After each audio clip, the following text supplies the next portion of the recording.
चीन जो आजादी के बाद से ही हमारा कभी सगा नहीं हुआ, चाहे राजनीतिक मंच हो या कूटनीतिक मंच, कहीं भी ये भारत के खिलाफ बोलने का मौका नहीं छोड़ता है।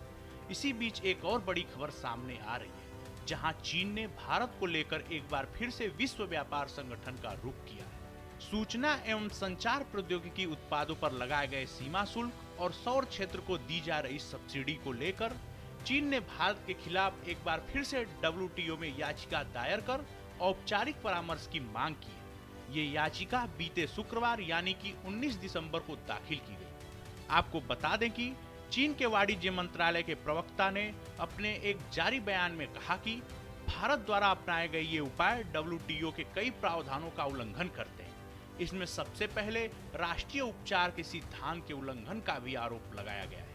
इस मामले को लेकर चीन का कहना है कि भारत की ये कदम आयात प्रतिस्थापन सब्सिडी की श्रेणी में आते हैं, जो डब्ल्यूटीओ के नियमों के तहत स्पष्ट रूप से प्रतिबंधित है।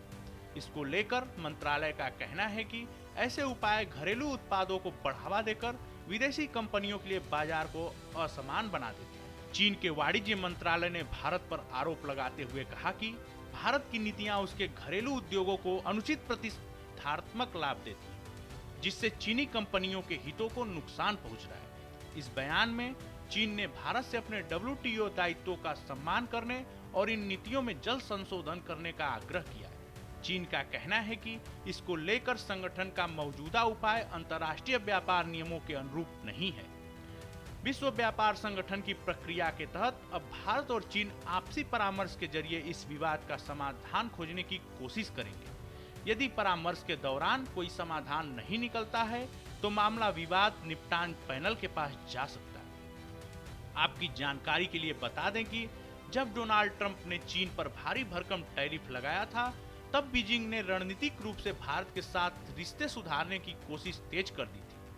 चीन समझ रहा था कि अमेरिका के साथ व्यापार युद्ध की स्थिति में उसे एशिया में वैकल्पिक साझेदारों की जरूरत होगी, और भारत एक बड़ा बाजार होने के साथ साथ क्षेत्रीय शक्ति भी है। लेकिन अब वो भारत के साथ कूटनीतिक चालें चल रहा है। ऐसा दूसरी बार हुआ है कि बीते कुछ ही महीनों में उसने डब्ल्यूटीओ में 2 बार भारत की शिकायत की है। इस साल चीन द्वारा भारत के खिलाफ डब्ल्यूटीओ में दायर की गई ये दूसरी याचिका है। इससे पहले बीते अक्टूबर महीने में भी चीन ने इलेक्ट्रिक वाहन, ईवी और बैटरी क्षेत्र में कथित अनुचित सब्सिडी को लेकर भारत के खिलाफ शिकायत दर्ज कराई थी। पिछली याचिका में चीन ने आरोप लगाया था कि भारत की ईवी और बैटरी क्षेत्र से जुड़ी सब्सिडी नीतियां उसके व्यापारिक हितों को प्रभावित कर रही हैं। उस मामले में भी चीन ने डब्ल्यूटीओ से भारत के साथ परामर्श की मांग की थी। इस मामले को लेकर अब देखना दिलचस्प होगा कि भारत की इस पर क्या प्रतिक्रिया आती है।